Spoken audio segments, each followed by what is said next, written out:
Hello and welcome to the engineering marvel that is London's Thames Barrier, where lined up along the riverbanks today are 7 talented artists ready to open the floodgates of artistic creativity. Well, I'll be damned. It's the semi-final of Landscape Artist of the Year. During the course of one long summer, 48 exceptional artists chosen from a long list of 2,000 have swept us away in a torrent of artistic imagination. It's like a cupcake of humanity. Cupcake. See what you're going for there. We've dropped them in at the deep end with some of our toughest challenges yet. From the fashion and finery of Royal Ascot to the bucket and spade splendour of the British seaside, our artists have battled to keep their heads above water. If I start to panic, that might be a problem. I'm just trying to stay chilled. Now only the winners of our 6 heats and our wildcard winner remain, ready to fight for a place in this year's final. They're within touching distance of a sensational prize. A £10,000 commission for Royal Museums Greenwich to create a seascape celebrating the Dutch masters of maritime painting, the Van der Veldes. To claim the prize and this year's coveted title, the artists will need to impress our 3 ever-demanding judges. So, at the moment, it's a disaster. Have you taken a step back just to make sure? Well, no, I'm terrified to step back. Just 3 can make it through to the final, but to do so, they'll need to go all out. The colour on that canvas. That's the colour I see there. That's... Did you not see it? Where?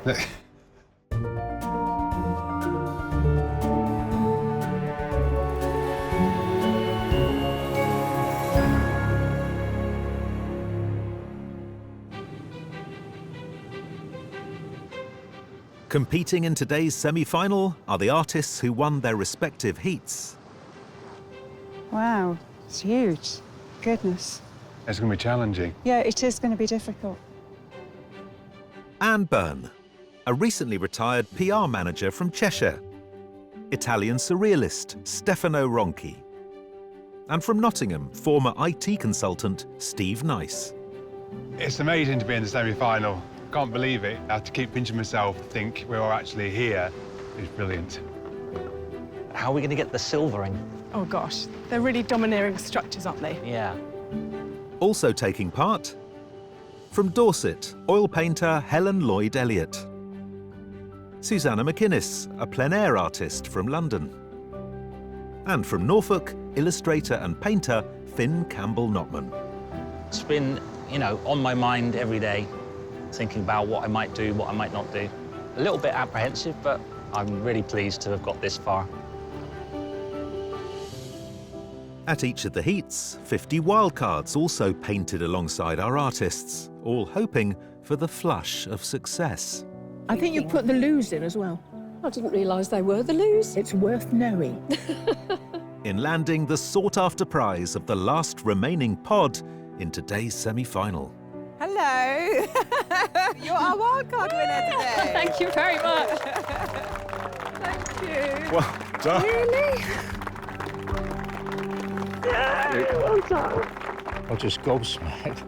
Congratulations. Have you enjoyed it? It's been incredible. Well, this is a nice ending to a good day, then. 300 wildcards took part, with the judges' overall favourite, 17-year-old Luke Sturgis. Today, you are our wildcard winner. For his atmospheric pen and ink drawing of Blackpool's famous North Pier. We all loved what you did. Got a lovely Gothic quality, which captured something about Blackpool in its sort of weird and wonderful way. It's just shock. All my art teachers, they'll be over the moon with it. Luke really stood out in Blackpool. He's got this fantastic facility with the line. It was fantastical, but it was still really rooted in place. The other thing we get with Luke, of course, is he's only 17. That sort of freedom that you have when you're young to actually believe you can do it, I'm hoping he's going to stick with that. I'm just feeling shock at this point still, it hasn't really hit yet. It's just excitement and joy to be here. I guess I'm hoping to prove that I can handle a bigger subject, prove that I can do something better and bigger. And yeah, just have fun.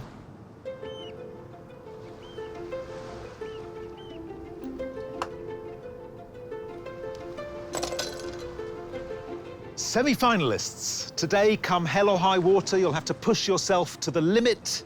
Sadly, Joan couldn't join us, but if she were here, I know she'd tell you that you have 4 hours to complete your challenge, and your time starts now.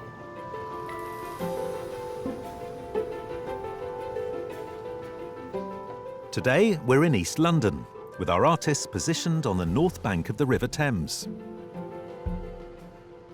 Set between the foreshore and the blanket of cloud above, the 7 huge metallic hooded piers of the Thames Barrier stretch across the water, with the suburban skyline of Woolwich beyond. I love the view today because we've given them something which looks otherworldly and they're going to have to make it believable. The Thames Barrier is not a sort of nationally known icon. It's absolutely spectacular, but it's also functional. So for me, I think that's the biggest challenge, you know, conveying the Thames Barrier as a believable, beautiful thing. But our expectations are high. You know, we need to see more than we've seen before. We've seen the submission, we've seen what they did in the heat, and now they've got to show us that they could win.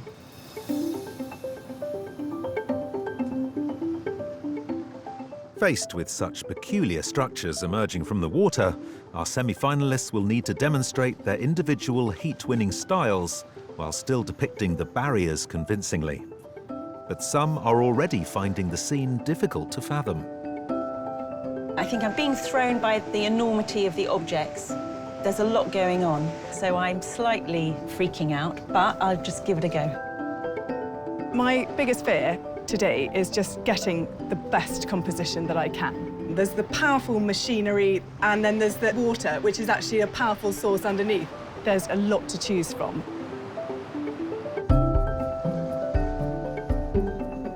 Well, I think there's a monumentality about these things. So what I want to do is get them all in, just to give a sense of how big these things are in the scale of the landscape that we're looking at. Recently retired amateur artist Anne Byrne paints most days, inspired by the countryside close to her Cheshire home. In her heat, she explored the tension between the roller coaster structures on Blackpool Pleasure Beach and the sweep of water and sky, something that should stand her in good stead with today's view. Hi, Anne.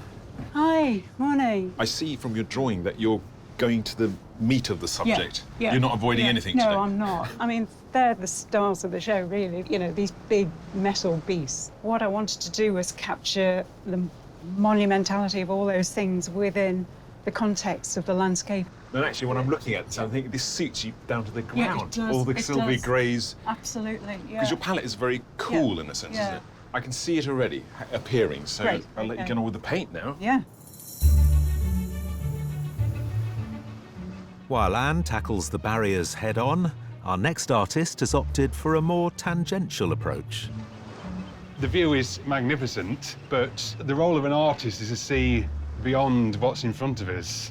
So I'm going to put my own spin on the day, really. I'm going to sort of zoom it up a bit. Steve Nice from Nottingham began painting when he sold his IT business 5 years ago. Favouring limited colour palettes, he captivated the judges at Royal Ascot with his depiction of the vibrant scene in striking blue and white. Today, though, he's upping the ante. Steve, we've got this fantastic neon vertical slice. What I'm looking at is these kind of mud flats, but yours is kind of gold in colour. Talk to me about these colour choices. The Thames is going to be a reflection of the structures. You know, if we look now, you see this, the sun. That gold, is that not gold? You're right, no, it is, absolutely is gold, and I love they're giving us a golden Thames. So there, we'll capture that in that moment on canvas. So you can already picture this painting in your mind, can you? Yes, I just got to make sure I can get it down on canvas properly. Okay, well, I'll leave you with your luminous golden Thames, and I hope you enjoy it. Thank you very much. From Steve's radiant waters to what lies beneath them. What I see is a huge guardian. It's a kind of a monster who emerged from the water. So I'm thinking I'm gonna paint it like what I see, a good monster, saving us from, you know, the water. Don't like water. Originally from Milan, Stefano Ronchi is a self-styled punk surrealist who now lives in London. His wildly imaginative monochrome tondo of the Gothic facade at Castle Ward earned him his place in this year's semi-final. Stefano, I was very excited to come over to see you because I see the Thames and the Thames Barrier. Yeah. But I had no idea what you might see, and already you're seeing... What are you seeing? I saw something emerge from the water. A guardian, kind of the protector of the city. All these elements that you're seeing, half-seeing, creating, imagining, summoning... They're here. They are here? Of course, yeah, there. And they just go into your head and you put them on the canvas? Yeah, put it together in a surreal way and try to make it nice. OK.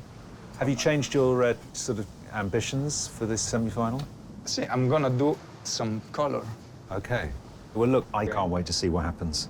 You know where to find me. I know where to find you, yeah.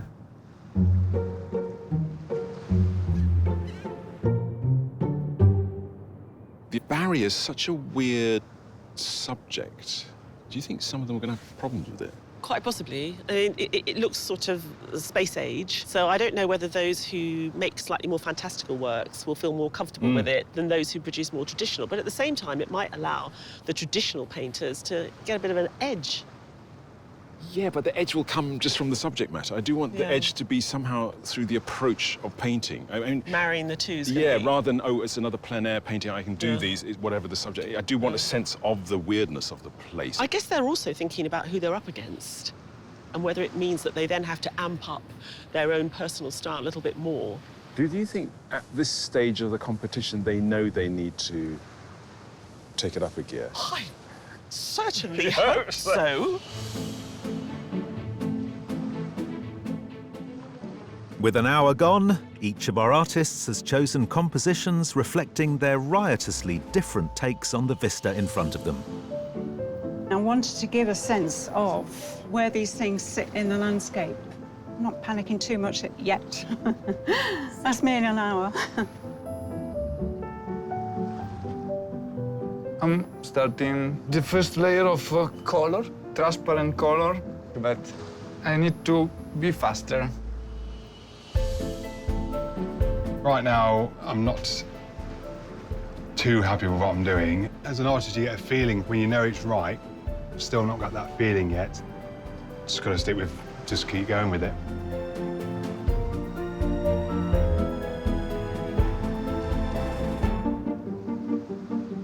In East London, our 7 semi-finalists are competing for just 3 places in this year's final.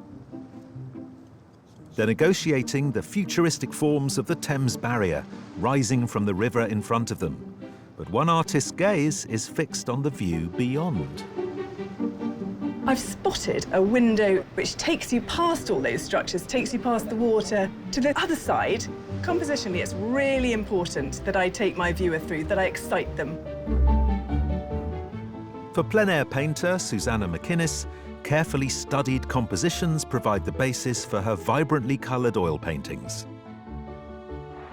At Royal Ascot, her tightly constructed portrayal of the crowded grandstand and racetrack saw her race across the finish line in first place. You got all the actions that are happening in the top half. Yes, this is really important for me because it's leading my eye through the gap between the two machines. I'm looking to take the viewer through to the other side where you can see a little, haven't put it in yet, but this little tugboat, and then perhaps the people who live in those blocks of flats beyond. So in a funny way, you're using the barrier to make a painting about space. Yes. Okay. As we're talking and I'm looking at your painting, there's lovely rhythms and drawing going through it. So I look forward to seeing your final painting. So do I.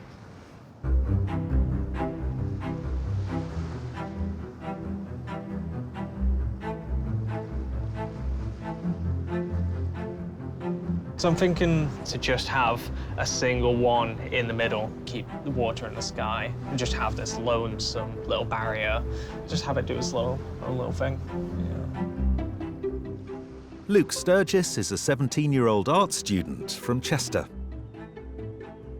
Competing as one of 50 wildcards on Blackpool's seafront, his detailed and distinctive ink drawing of the North Pier was graded A by the judges, winning him a pod place in this year's semi-final. Luke, I feel like it's almost like we're looking at a storyboard in your sketches here. Is that what you're up to? Yeah, I guess. I mean, usually when I'll do a piece, I'll have a kind of story or some kind of meaning in mind. Ooh. So Yeah, what about today? I mean, I guess they look kind of lonely to me, I guess. They just look, I don't know. I mean, I've made one very lonely. I've just shoved the rest out of the way. So you're not going to populate this at all? No, I don't think so. Gosh, does that say more about you or about the Thames Barrier being lonely? I don't know, you got me worried now. Good. No. It's just the way it kind of curves down at the end, and there's the little hole, looks like a little eye, like So it's heading some down. Sad smile. Yeah. Well, I'll leave you on your sad, lonely self. And I'll come back and make sure that you're okay later.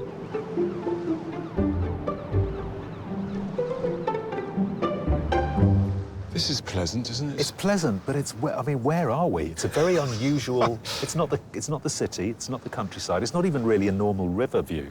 Sort of the old sort of working river we've started to build on it and gentrify it, and we're sort of out in this sort of new world, aren't we? Although those barriers have been up for a while, haven't they? They've been up for a while. They still do look like alien structures that have landed. They're very, very strange. And then, of course, they've got the metal outside that reflects the light. And today's one of those days where it's all one grey, silvery tone. My question is, you've got this extraordinary place and these extraordinary structures. How do you make art out of it? How do you make something more than just a kind of journalistic jotting of the place? How do you do it? I mean, all the artists won their heat because they had a specific sort of flavour to their work. And I want to see that this expressed in those different working methods. I tell you what's quite interesting is being at a Thames Barrier when the tide's really out, and it feels sort of redundant, doesn't it? Yeah, they're waiting. Right. They're waiting. OK. And we're waiting as well. Let's see what the artists produce.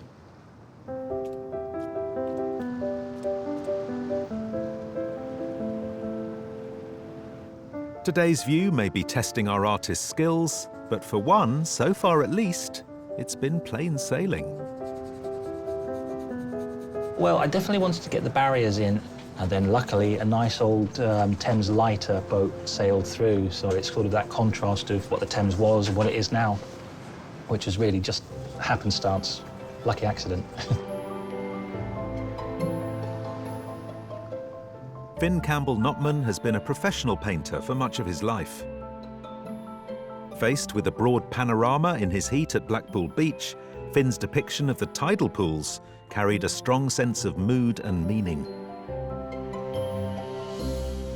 What a beautiful start. There's not very much there. It's got this wispy grace to it. Yeah, I mean, certainly I spent actually quite a lot of time this morning working out how to structure it and what was in there. There was one little thing missing, and that thing appeared and floated through a nice old Thames lighter with a red sail. And luckily, I have a little diagonal here, and the beam of the boat created this really nice Lovely structure. So you have that sort of inbuilt flexibility in the painting that you could add that when you saw it and you knew that that's what it needed. I think if you get the bones of a painting correct, then you can start to push and pull. Okay, good. You got to get on with it now. Yeah. Come on.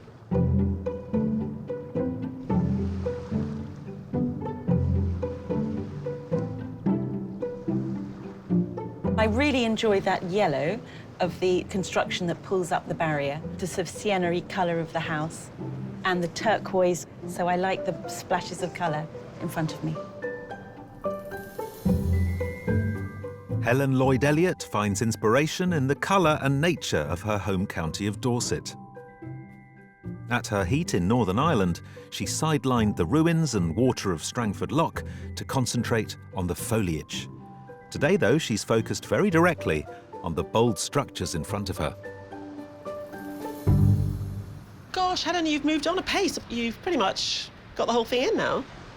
Yeah, it is a mess, but I'm A mess? Yeah, those are too warm, and I'm just trying to make that a little bit more purpley.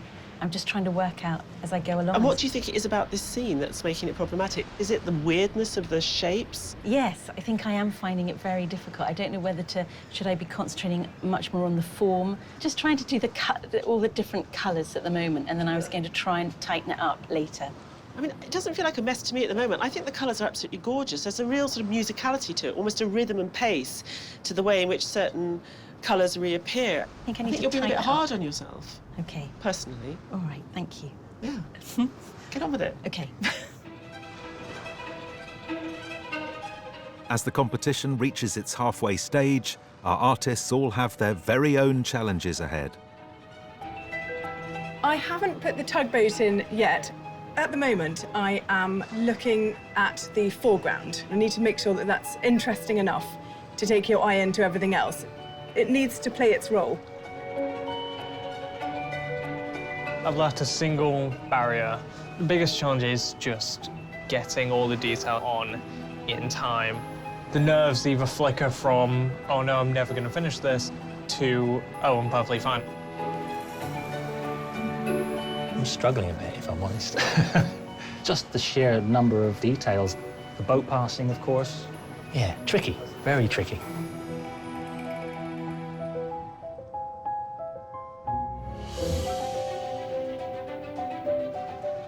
By the Thames Barrier in East London, our semi-finalists are into the third hour of their challenge. And it looks like the morning cloud is finally about to break up.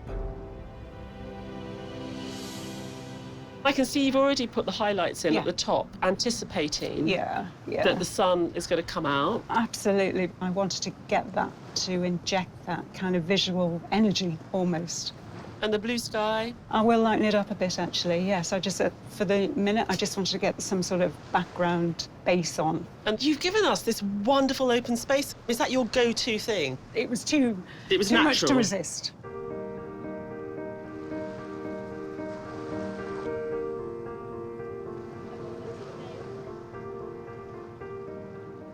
We're here on a lovely summer's day. Your canvas is entirely black. Will it stay black? You're not going to give us a beautiful... No, stay black. When you put any kind of color on a black surface, you start to see something more interesting, you know? So it's an imaginative leap, but you've still been quite faithful to what the barriers actually look like. I don't know. More I look at those, more they remind me of some kind of monster lying under the water. They're strange, aren't they?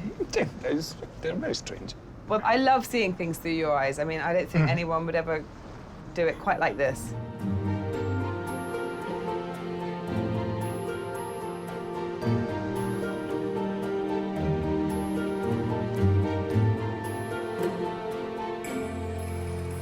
You don't have to play with the blue sky that's going to come, do you? You can just be imaginative in that I'm going to make it these colours. That's exactly what I'm trying to do. I'm happy with the colours, and I'll add more gold as it progresses. OK, but you've given yourself an awful lot of water to deal with, haven't you? The composition is throwing me. Great boat went through earlier. OK. What I'll probably do is, because of all this space, you've got a lot of space. I might take a complete slice OK. and zoom in on this area here with the boat going through. OK, so you're still working out the composition effectively? Yeah, I guess if I'd started again, I may have lowered that down a bit, but I'm not going to start again. So you're a man, you commit. you nailed your colours to this mast. Yes, exactly. I'm going to go with it.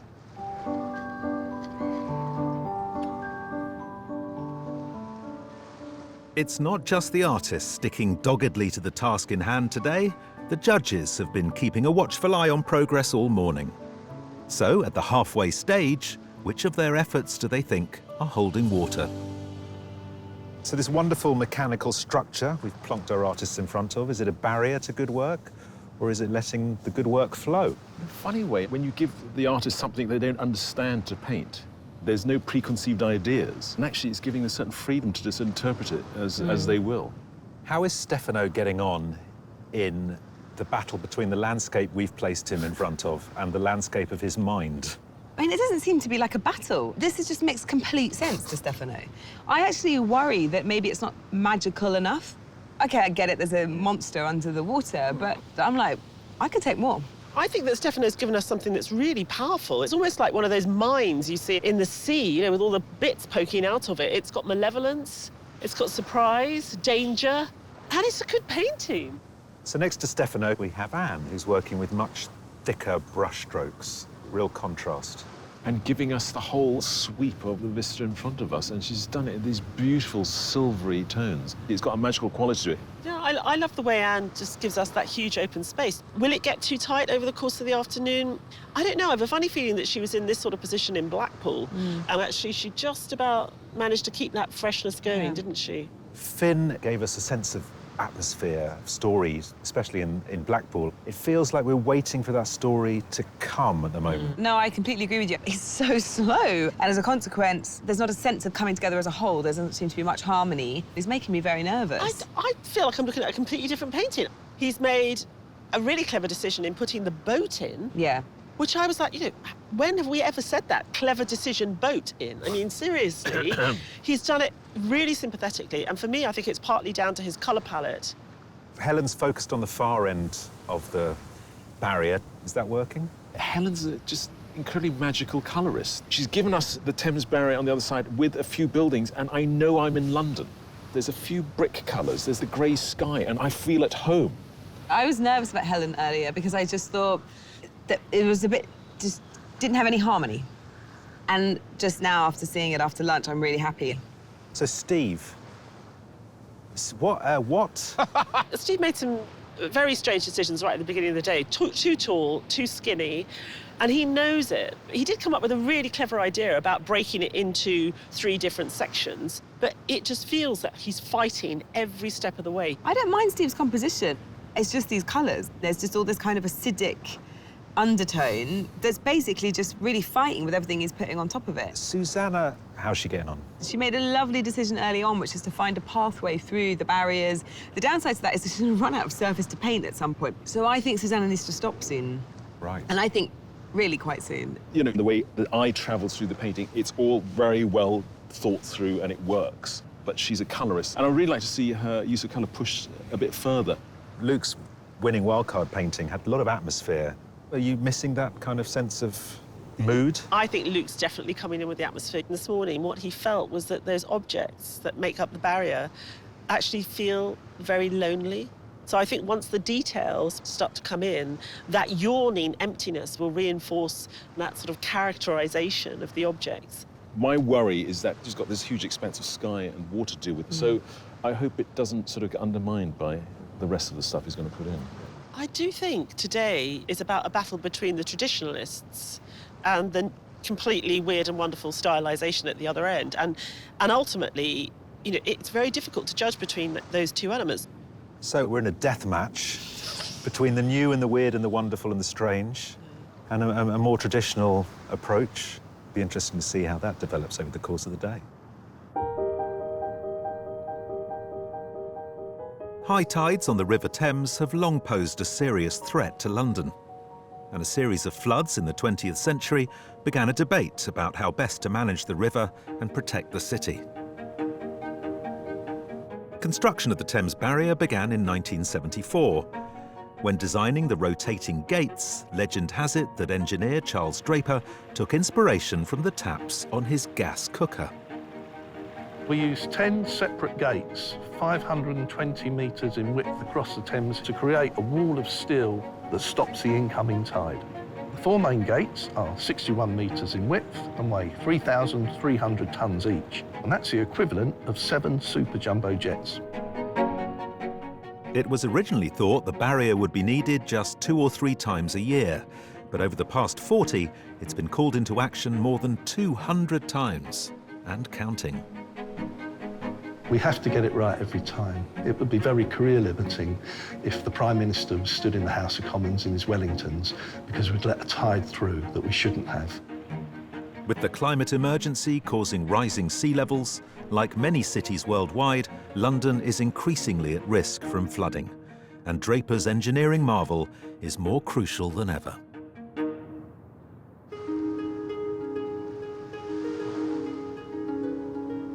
Back by the water's edge, our artists are into the final hour of the competition. Boats. Now, we're normally allergic to boats, but you somehow have managed to make that one work. What do you think are the secrets? Growing up on the Norfolk Broads, OK. there's a lot of tonal, like here, it's estuarine. Your tones are always very muted, aren't they? They're soft and romantic. That's true. So Even the bright yellows of the mechanics are toned down. So to keep it all in key, it's sort of like a piece of music. Well, I like your artistic licence, Finn, and you're seducing me all the way so far.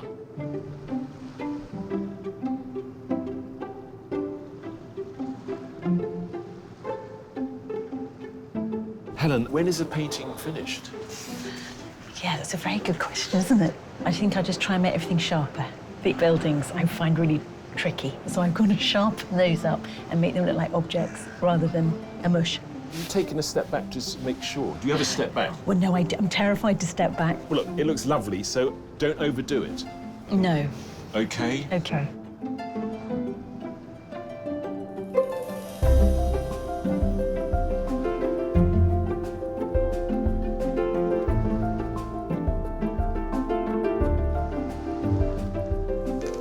Just all the details in there, so I'm about to add all the charcoal in to give the piece a bit more drama. The sky is going to be all charcoal, same as the water, so this is kind of make or break. So Phil and Dawn, you have someone here you know competing today? Who's that? He's a 17-year-old young boy. Young Luke in the end there. Young Luke, How's he getting on? I think he's doing pretty well. I think it'll be a big change once he adds the charcoal finish, which is always makes his pictures look amazing. I mean, he's 17 years old. He's 17. I know. Can't explain how proud we are, honestly.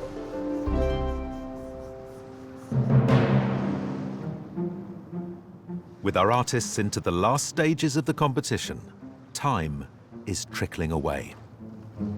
It's all there. Is it all there? I think it's all there, yeah. Well, I had a rumour that you were going to do a very quick second painting. Is this correct? Yes, it's just that No, feeling of wanting to continue in the moment.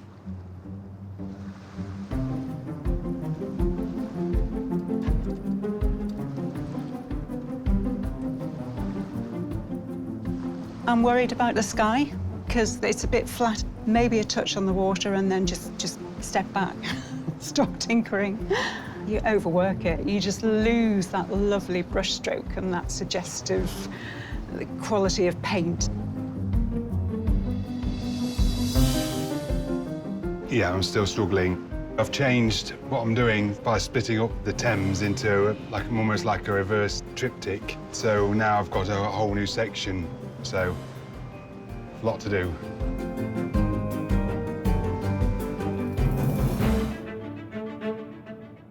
On the riverside of East London, our 7 artists are depicting the monumental forms of the Thames Barrier.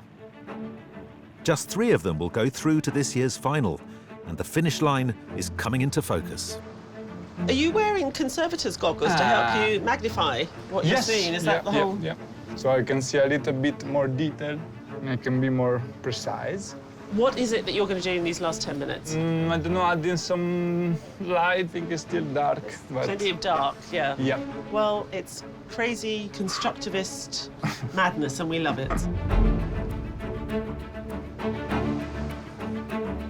Luke, do you feel like you've successfully managed to capture the kind of mood you were going for, the story you wanted to tell? Yeah, I think so, at least. I think the charcoal's really helped that pen and ink is quite rigid and precise, whereas charcoal is just emotional.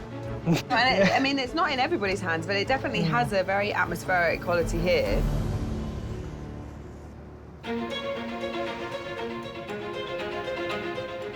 So this is the boat entering the picture, this is the boat leaving the picture.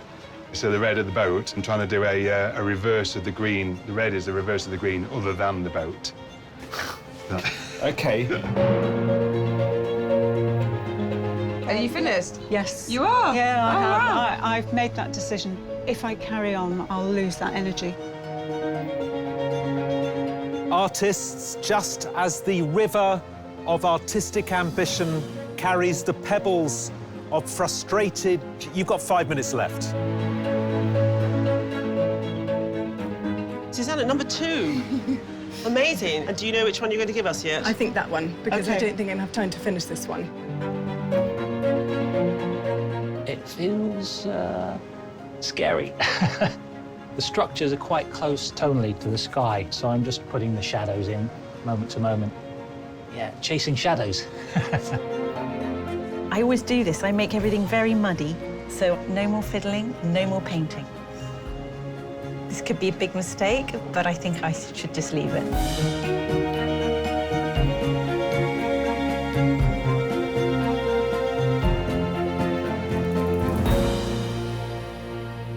That's it, artists, your time is up. The semi-final is over. Please put down your equipment and step away from your easels.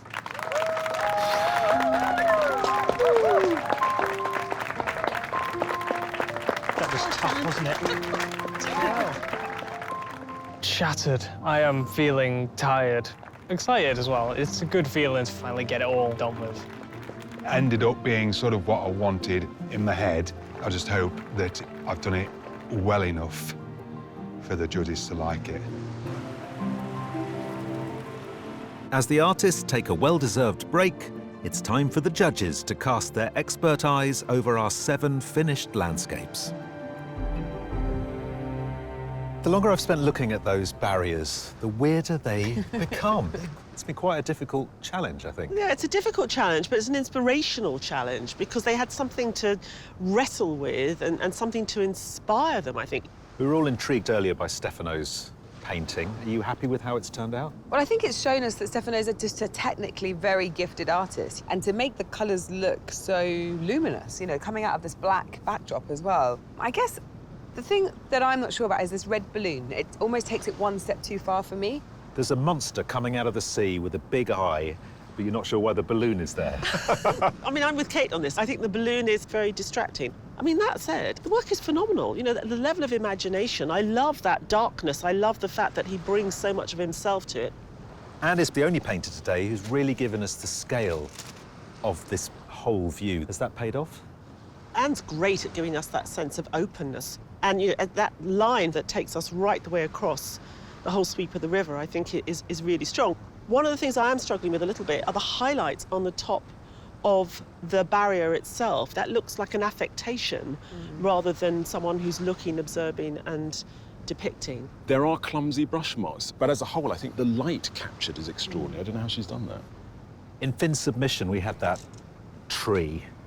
In his heat-winning painting, we had that pool of water. Does this painting have a focus? My goodness, the focus is way through that gap. I'm way off on my journey down the estuary on that wonderful boat. It's the tones of it, it's the scale, it's beautifully put together. I think the drawing is off. I think the Thames Barrier looks inaccurate. That said, the more time I spend looking at it, the more time I can let it go because it's just got a very strong feeling, and Finn manages to achieve that in all of his work. Helen's is really intriguing. You've got these sort of lumps of monolithic structure interspersed with these slabs of colour. Kathleen talks about her in a musical way, and today I really see it. It's jazz. I mean, there's like these little passages of colours between each of the barriers are so playful and fun, but they really help you actually travel through the space. It's interesting how much you can convey without telling too much. I mean, this is about the magic of painting, really. This is how it works without us knowing how it works. It's sort of, it really is rather wonderful. Now, you can't accuse Steve of lacking ambition. We've got a very unusual shaped canvas. We've got unusual colours. We've got quite an unusual sort of framing of this scene. Does it work? I think Steve knew that the plan wasn't going well right at the beginning of the day, but he was doggedly determined to keep at that plan. Where I think he started to save it, actually, is with a little vignette in the red. Yeah, that painting within a painting is successful, but to have this kind of acidic neon colour with the green and the red and the gold, it doesn't work, unfortunately. So I really admire him for being a risk taker, but this is too distracting.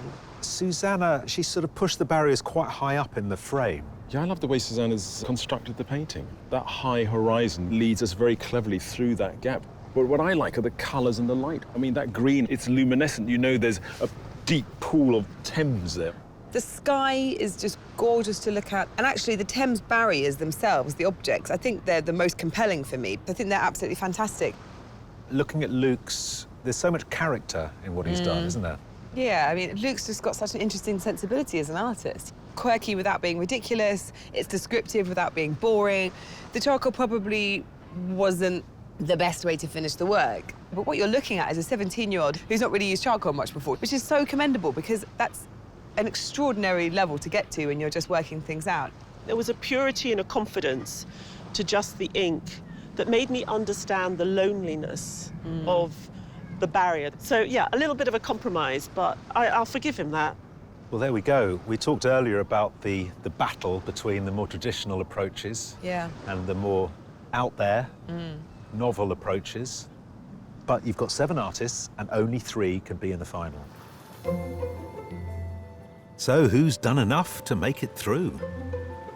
You know, I'm not into this, you know, traditional versus crazy. I think we can have both in the mix, don't you? There's a battle to win places, certainly. I've got my 3, actually. I've got my 3, just so you know. Yeah, I've got 4.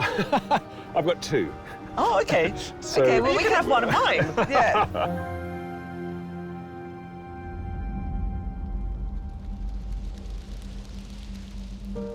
Artists, to get to the semi-final of Landscape Artist of the Year is already an immense achievement, and you've all done some fantastic work today. However, as you know, only 3 of you can go through to the final. The first artist who the judges have selected to compete in the final is Stefano Ronchi.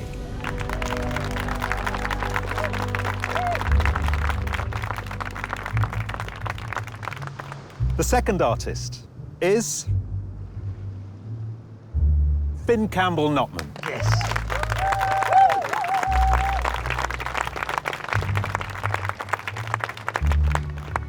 The third artist to reach the final is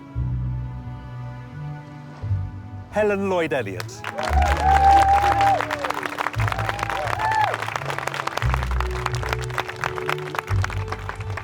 To those of you that didn't make it to the final, we commend you for everything you've done so far. Thank you so much, and well done. Thank you. That was a shock. That is really exciting. Yes, I think I'm really so surprised. I'm being really incoherent. Yes, I think it will sink in on my tube journey home. Thank you. Thank you. I'm happy. I'm very happy. I was ready to go home. I think I pushed too much, but it actually worked. So, yeah, this means I can push more. So, let's be super surreal next time. Well done, Finn. You know, I've painted and made art all of my life. Yeah, I suppose it's validation that, you know, oh yeah, I can paint. I'm going to the pub. Large glass of red wine, call my folks, tell them the good news, and float in a little fluffy cloud for a while. I'm really excited. We've got a real range. And what I really like is I felt they had all raised their game since the heats. I want to see what they do next. Each of them has done something different today, but they've kept to the language that we loved them for. With Stefano, I think he's got a great imagination. He's got a great technical ability. And then, you know, Finn's our sort of ancient, otherworldly vintage artist, so that's fabulous. And Helen's our little French impressionist. Yeah. I mean, what a treat. It actually makes a rod for our back because we've got such 3 distinct, very different, but really strong artists for the final. It's going to be a challenge.